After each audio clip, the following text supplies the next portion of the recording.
Hey there, everybody. Welcome to the greatest podcast on the interwebs. This is What's on Your Workbench.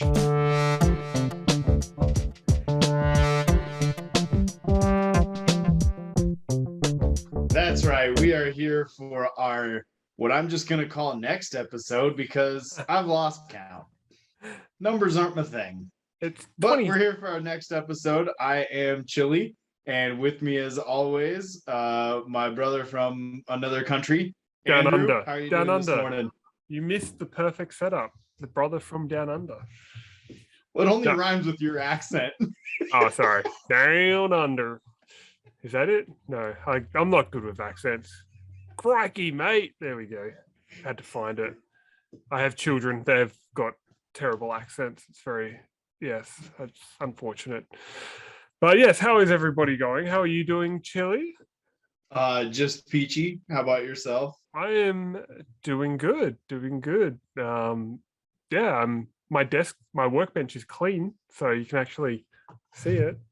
I mean, obviously there's still something on it because we won't be talking about that because it's literally a pallet of wood that I made. But I managed to clean up my workbench from the previous project, and I do have to say, welding is really messy. I don't know if you're doing it right. Well, maybe not the welding, the grinding, which obviously with my welding, there's a lot of grinding. Yeah, that stuff gets everywhere.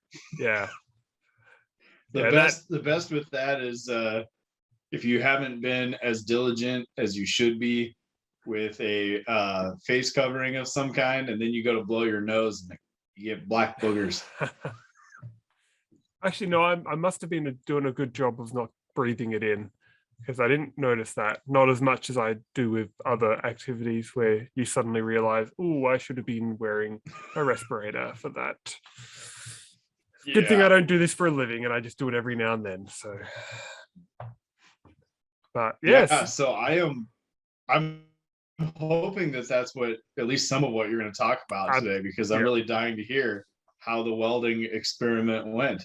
Yes, so let's just jump right in. Obviously I'm going to be kind of continuing on from last week's episode. So if you missed that, go and talk about how I begged for some great advice from Chili about the correct way to get into welding. And then this episode, I tell you how I completely ignored it and went, I'm going to do my own thing. But I did take on board what you said, but unfortunately, I wanted to start on the cheaper end. So as I kind of outlined in the last episode, I did end up going with a stick welder. As basically the idea is that I can get into it, I can play with the metal, I can play with welding, and then once we know it's something that it's going to be something we're interested in doing, then we can make that investment. And once we're kind of used to dealing with it, then we can move into those, and I mean, they're not really that expensive, but $100 versus $400 or $500, it is a little bit of a price difference. So, I decided to just go with a stick welder in the end. I figured if it's been working for farmers for whatever 50, 100 years, it's probably good enough for me. And I absolutely loved it. It was good, unlike anything, and yet strangely familiar. So I ended up, I think it was just 120 amp stick welder. Got myself some 6013 sticks, which by all accounts seems to be a pretty standard stick. There's nothing special about it, but it seems to be fairly appropriate for the kind of jobs that I was doing. And I had an angle grinder, so I cut some metal and I started doing some welding. Actually, I thought I didn't have anything. Hold on.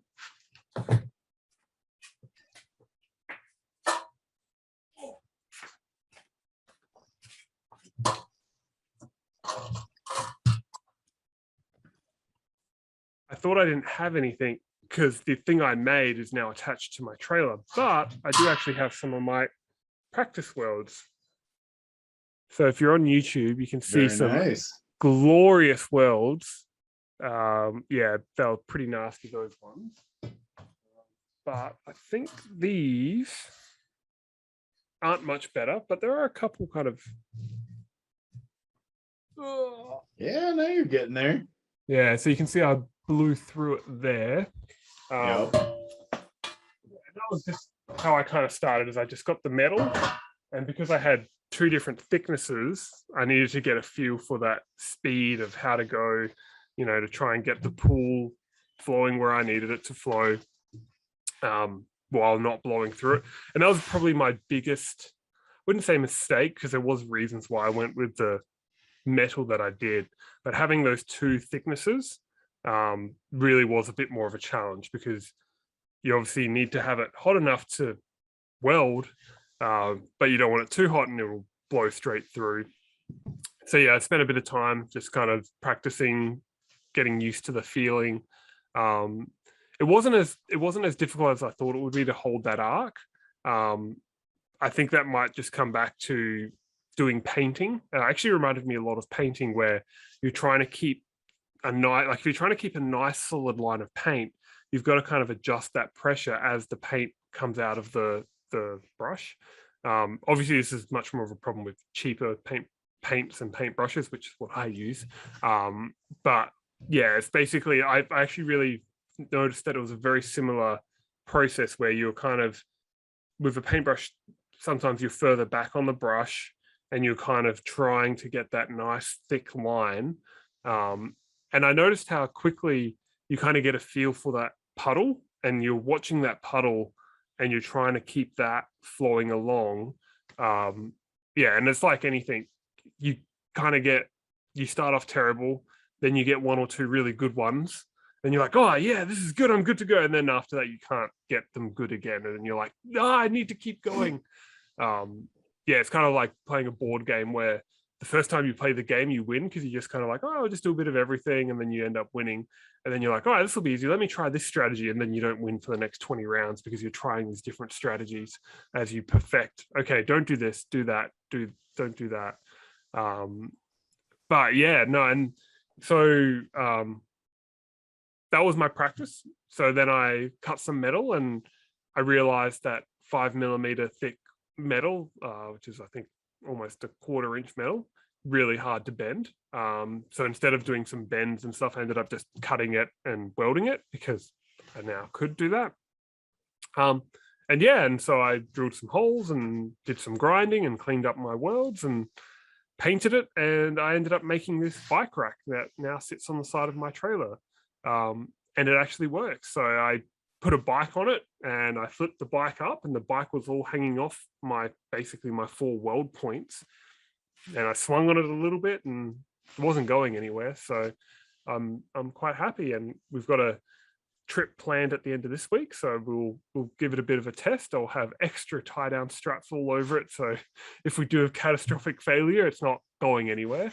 But yeah, so overall successful, and quite a bit of fun. Like I said, it's one of those things where it's addictive. You just want to get that perfect weld. It's even like painting, I've never really experienced that, like where you just want to get that perfect brush of paint. Usually I just find it frustrating.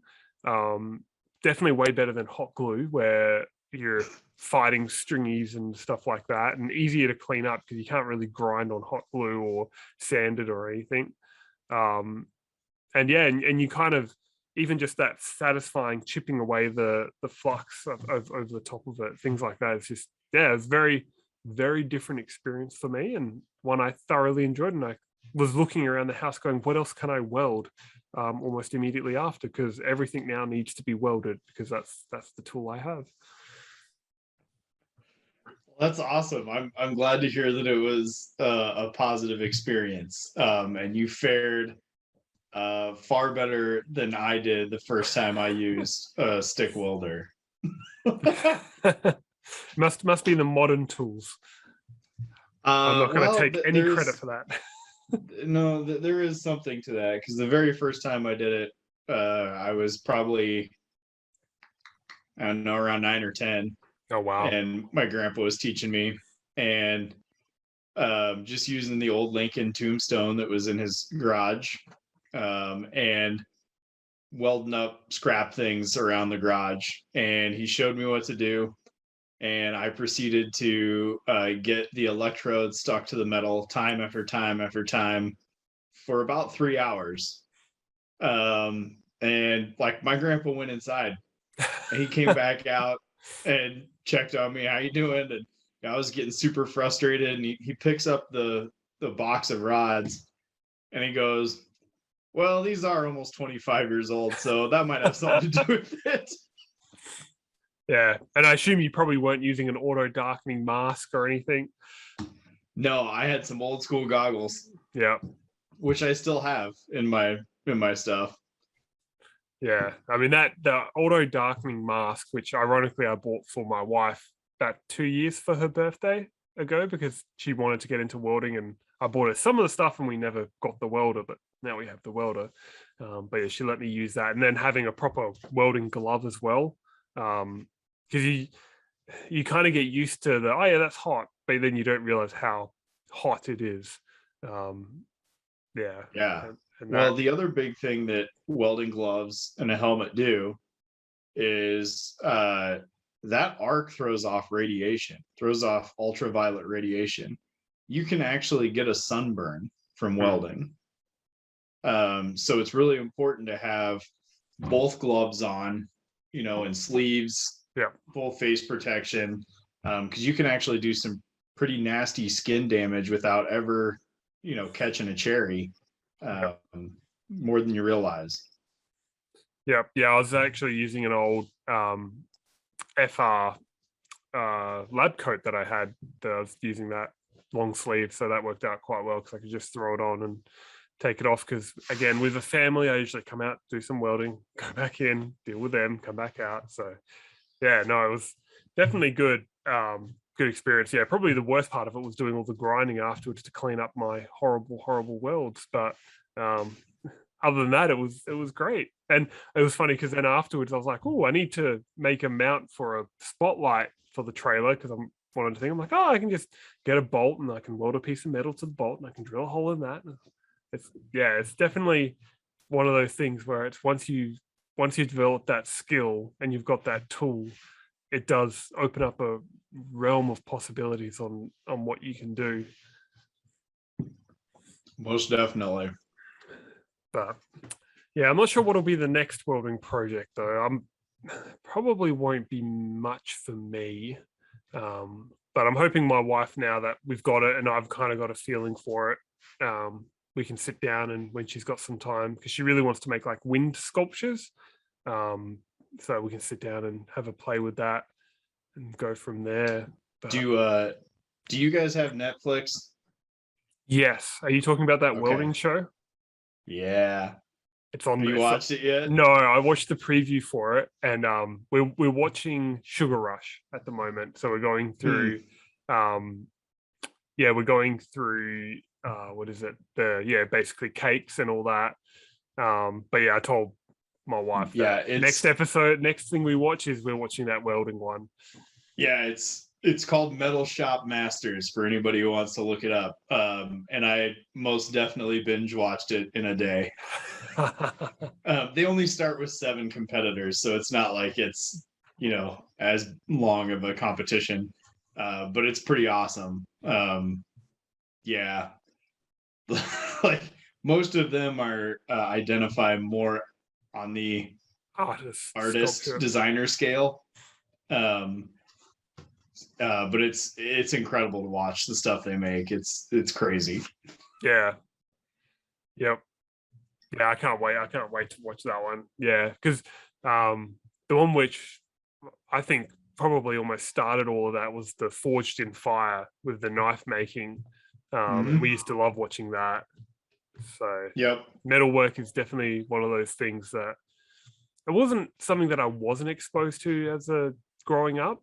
It was just always kind of, my dad always had the tools for woodworking, and so for him metalworking was only if you absolutely had to, and it was always like, oh well, if we don't have the proper tools, it's just something to stay away from, and that was kind of the approach to it up until now, where now I have a welder, so it's kind of like, oh, all those other things that I've been exposed to or been around are now like, oh, that's a possibility. Which is great. So yeah, no, it'll be interesting. I want to do some experimenting with some different rods and different thickness rods. I think that would have probably helped me a little bit as well, maybe trying a different thickness, because sometimes I think I needed a bit thicker for what I was trying to do. But yeah, I think it's going to work. So far, the stuff that I've welded on doesn't want to come off, so I'm taking that as a win. And I ended up doing quite a bit of welding because I guess for those of you that I haven't even put a picture up yet, but basically I had some tube stuff and I put up 2 risers, and then I put in a strengthening kind of cross piece, and then I drilled 2 holes up the top, and then that became my pivot point. But that was the mechanism. But in addition to that, I actually drilled some holes, and I put in a U-bolt as a tie down point. So I welded them in place. I actually cut some flat stock for the end, and I welded up all around the end to seal up the end of it. Yeah, and overall it turned out quite good, and I ended up giving it a bit of a paint. So now you wouldn't even really, it looks like it's part of the trailer, which is what I was aiming for. Because my goal when I'm making things is people not to look at that and go, oh, that must be homemade. I kind of want them to look past and be like, oh, that looks a bit different to normal. I wonder if they just got a special version of that, or I wonder where I could buy that. And then they end up looking at it and go, oh, did you make that? That's my goal. It doesn't happen very often. Awesome. So how have you been? Have you got anything on the workbench, or is it another pretty light one as we become adults again? And it's pretty light. I've been spending more time in your realm actually lately, as I do some planning and figuring out for the Holy Grail project. I've been spending some time with this. Drawing cars. How to Draw Cars Like a Pro. This is an awesome book that my wife got me for our anniversary. And I am not what I would call artistic. I do more damage with a pencil in my hand than good. So I've been slowly working through that and kind of working on figuring out what I can do and try to get some conceptual drawings down of what I want to make. So the very first thing was I started really, really simple. Do you remember Katie's Scout? Her car? Yeah. It's essentially 2 boxes stacked on top of each other. So I drew a Scout first because it was easy. Yep. And it's you can kind of tell that's what it is, at least. So oh yeah, it looks good. It was a win in my book. And then I started, let's see here. I started with the easy route with some profile views. So let's see here. I don't know if I can get it without the light reflecting too bad. Yeah, just there. Yep. Yeah. So I started doing some profile views like that. And then I got really ballsy and went for a 3/4 view. Oh yeah. Yep. Of what I'm looking to build. Oh wow. Okay. So that kind of gives an idea, at least, of what the Holy Grail project will eventually be. And has given me, like, one, it's made me work on a skill that I don't have. And that's always good. Because like you talked about how painting, helped you with welding. You never know how these different skills are going to interchange and help you with things that you do all the time. So I try to force myself to do things that I either don't know or that I know I'm not good at. And drawing is most definitely one of those things.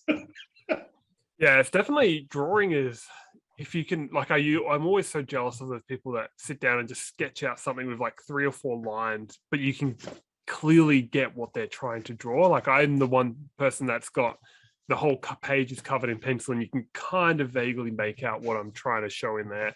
But yeah, I just love it when you get that simplistic, because I mean, I'm doing a similar thing with the house. We've got a pool area, and we need to put in a whole bunch of like verandas and a little pump house, and just we need to redo this shed, and there's a bunch of stuff, and it's really hard to visualize because there's so much going on. So I've been sitting there with a sketchbook while the kids are in the pool, and I'll draw up and be like, okay, well, what would it look like if we did kind of an old school veranda, or what would it look like if we did like a modern curved one, or what would it look like if it was just a straight flat edge? And it's just, if I can at least draw what I'm seeing in my head, because I like to think that I'm fairly good at visualizing in my head what I want to do. Like I can kind of think about something and then I can build it or make it, or and it'll look generally what I think it will look like. My wife, but trying to convey that to my wife is very difficult. We think very differently, and so I found that even I'll draw a picture, I'll make a 3D render, and even then I'll make it and she'll be like, oh, that's not what I thought you were going to make. And it's like, but I did the things. Okay, so yeah, with the house, obviously it's our house, so we want to make sure we're both on the same page. But before we invest in any money or come up with a decision, we've got to make sure we're clear. And even I don't have a clear picture about what we want to do.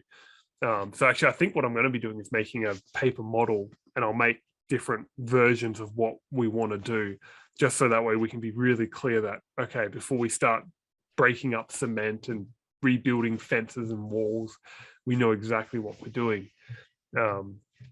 But yeah, it's all starting with a pencil drawing at the moment. And once you've kind of drawn it, for me, it can, what I typically do is I'll draw it and get that kind of just, this is what I want it to look like. And then I start breaking it down into like planar views, top views, side views, dimensions. And then the next step is I break it down into how am I going to make it? And I'll actually draw little diagrams as I'll be like, okay, step 1, I'm going to cut this piece of metal. Step 2, I'm going to stick these on. Step 3, I'm going to put the brackets on. Step 4, I'm going to drill the hole. Step 5, I'm going to put all the extra attachments on. Step 6, I'm going to plug the ends. And yeah, I've got sketchbooks, and it's funny because I have a workbook that I take notes in at work, and I start from the front with all my work notes, and I start from the back with all my random drawings. And then I meet in the middle, and I'm like, oh, I'm into the drawing pictures stage. So I need a new textbook, because I'll just have it sitting on my desk and be like, oh, I can make that quick, draw a picture. Then off I go. I like it. Yeah, I have not on some projects and stuff, I've gotten into sketching out like sub assemblies, just to kind of think through it more. If I'm stuck somewhere and I can't just visualize it right off the top of my head, I'll break it down into sub assemblies and draw those out, and then figure out, okay, how am I assembling those? Yeah, I haven't gotten anywhere near that with this project. This is just been the brainstorming of the grand idea. And the fun thing is, I have an idea, but it's all going to depend on what I end up finding in terms of a chassis to build off of. Because one of the things that I really want to do with this is I want to make sure that I get an old car to start with. And the reason for that is that here in Colorado, if I get a classic car, and get it, titled as a classic car, I can build whatever the heck I want on it pretty much. But then still we have classic car plates. Yep. In Colorado, and I can put classic car plates on it. And that means that classic cars are exempt from some of the emissions testing and all that stuff, because you can't get an original Model T engine to comply with modern emissions. Yep. And then that way, you're not going to be driving it every day, so it's not something that people really have to worry to lose too much sleep over. You're not going to be changing the world with your one little custom old car puttering around once every couple of weeks. Oh, daily. I'm driving it everywhere. Don't tell them that. See, what they do here in Australia apparently is you can register, and we talked about it actually a couple of weeks ago, how costly it is to register cars in Australia because of the third-party insurance that come on. What we call third party, which is covering other people for injury. So if you crash into somebody and they need a lot of hospital, that insurance covers it, and that insurance comes with the registration. But for classic cars, what you can do is you can again get something similar, classic plates. But in order to do that, you have to be a member of a club. The vehicle has to be a certain thing. But you actually have to keep a logbook, and you're limited in how many miles you can do to basically stop people finding it as a route to get cheaper registration and then drive it as a daily driver. So you pretty much have to either register it as a modern car, and I'm not really sure exactly about the like safety and going through that, like what requirements are for an old classic car versus a customized car, which I'm sure I'll find out eventually, but not anywhere near soon. But yeah, I'm sure it's a similar process as well for the things like emissions, because I guarantee you the rules here are quite stringent with all of that good stuff. Yeah. No, I find just going back to your pencil drawings, I find that that's usually the best thing to keep me going on a project is if I'm waiting for tools or I'm waiting on materials, I'll sit there and I'll draw it, and I can kind of rebuild it in my head several times. And sometimes I'll just have an idea, and so I'll sketch it out, and then I'll sketch out how I'm going to make it. And then sometimes it never goes any further. Or, you go, oh, I can't, like it was all dependent on using a laser cutter because I was planning on buying a laser cutter or whatever. And then suddenly it's like, oh, nope, I'm not going to be doing that. So let's just completely throw that out. But yeah, that ability to draw it means that you can convey that message to other people, which is, I think, quite important on some things, on some projects. As much as it is nice to be able to be like, oh yeah, I can just think of it and come out. It's like, well, it's kind of like the math. It's all well and good to be able to just solve the problem in your head, but showing the working can be important too. Yeah, it's a really good way to experiment and play with things, play with ideas. As I come up with something different, like, oh well, maybe I'd like to do this. I can draw a rendition of that and see if I think I like it, or is this even worth exploring? And my hope is that then when I get to the point that I've selected a chassis to build this off of, then I can kind of go back through this repository of ideas too and say, okay, what of this is feasible with what I have? Yep. What's the smartest route to go? So how do you go about finding a chassis? Do you have to look for a whole vehicle and rip the top off of it, or are they quite common to be sold as chassis by themselves, or is it just well it's a little tricky, because what I want is, ideally, all I really need is the chassis and the cowl. Okay. Which the cowl is what the windshield is attached to, and it's the firewall. Yeah. And the reason I want that is because that's where the registration plate is. That's where the identifying information of that vehicle is found. That's what makes it a car. Yeah, at least most commonly in the era of vehicle I'm looking for. So if I have that, I can, ideally the car will come with a title. Yeah. But if not, I can get a title that this is a 32 Ford. Yep. This is whatever, a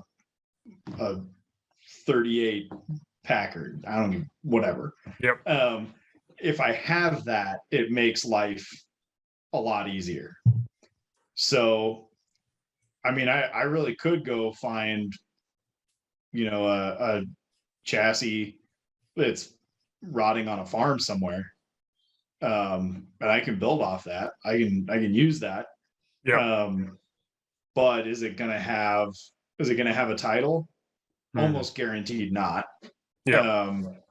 If it doesn't have a title, does it at least have that cowl section and the information there that I need to be able to get a title?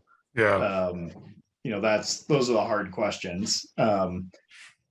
So I mean, it's really just a matter of searching and searching. I mean, anything and everything from, Craigslist and Facebook, marketplaces to the local car clubs, talking to different folks and just seeing. You'd be amazed how many little goodies are stashed away on people's properties that, they're willing to sell, but they're not taking the time to list them. Yeah. Yep. That's probably I've seen the History Channel shows. I know what it's like.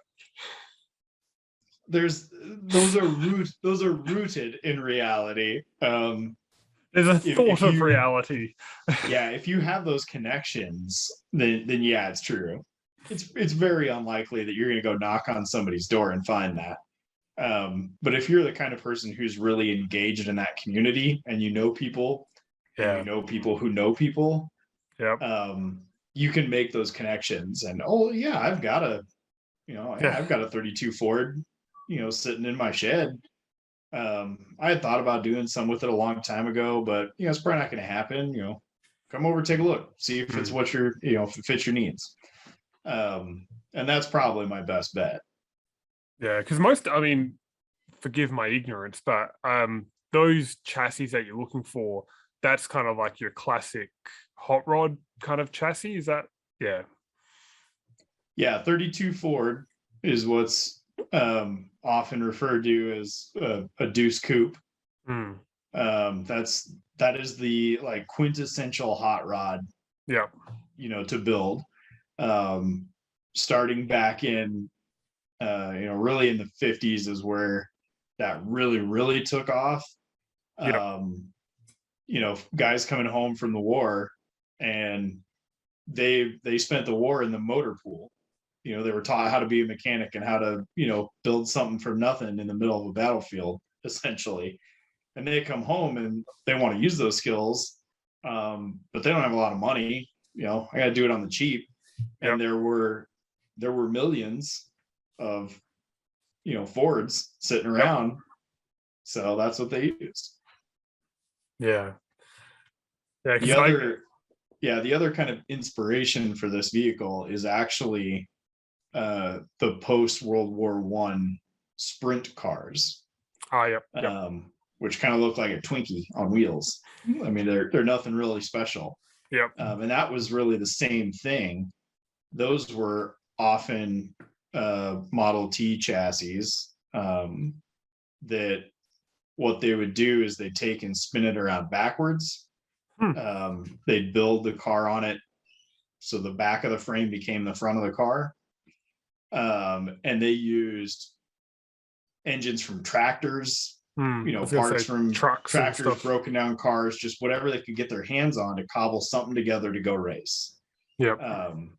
So they really were not generally super fast vehicles. But in an open air vehicle with no safety on, a dirt track, 60 miles an hour is riding the line of death. I mean, on tires that are this wide. And stopping is a hope, not an actual reality.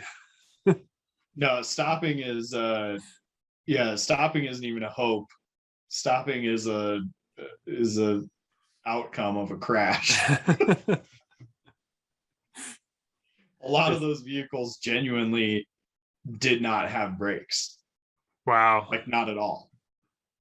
A lot of those, even a lot of the early cars you see, like those real massive behemoths, the very early Bentleys, those V16 or straight 16 engine vehicles, which were chain drive. A lot of them had like no brakes at all, aside from a friction brake around the output shaft of the motor. So you're actually just trying to like hold the motor physically and go, no, stop turning. Like, what could go no wrong? brakes at all. Yeah. Oh wow. Yeah, that's a bit different to these days. Yeah, thank God. Oh, well, where can people find more of you, Chili? Not really anywhere anymore. Oh, they got to listen to this podcast. This about it. That's it. Oh, so have we officially, I don't want to say the word dissolve, but is Orewood Solutions are you on to the next chapter of your life, shall we say? Yes. Orewood Solutions has become one of the footnotes, one of the many footnotes in my epic life saga. Well, as sad as that is, it means that you've started the next one, which is just as exciting, which I think, without focusing on that, you've got to focus on the next chapter, going through those chapters in life. I mean, I've certainly had quite a few in my life, so I can appreciate the emotions going from one to the other. But yeah, okay. Well, I guess if you want to know more about Chili, come and check out the podcast we have on YouTube. And if you are interested in myself, I'm at CraftyBeetroot.com, also available on the YouTubes.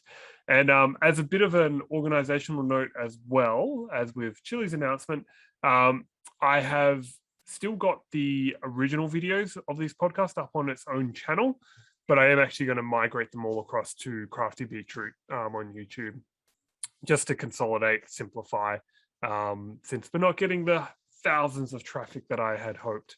But yeah, it was just kind of separate it out, but I think I'll consolidate it now. So yeah, either check out Google What's on Your Workbench on YouTube and you will find the older episodes. For this episode will be on just Google CraftyBeetroot, or if you look for What's on Your Workbench, it will show up as well. It is tagged. If not, if you're just listening to the podcast, then just go to what'sonyourworkbench.podbean.com and you will find us there. And you can search for us on any of the regular podcast apps. Like, review, subscribe, all those good things. Apparently they help. I don't know. I'm a noob at all this stuff. We just like having a chat about random things. So, well, not random things that we've been working on and things that we could probably do better. So with that, we'll find out next week what's on your workbench.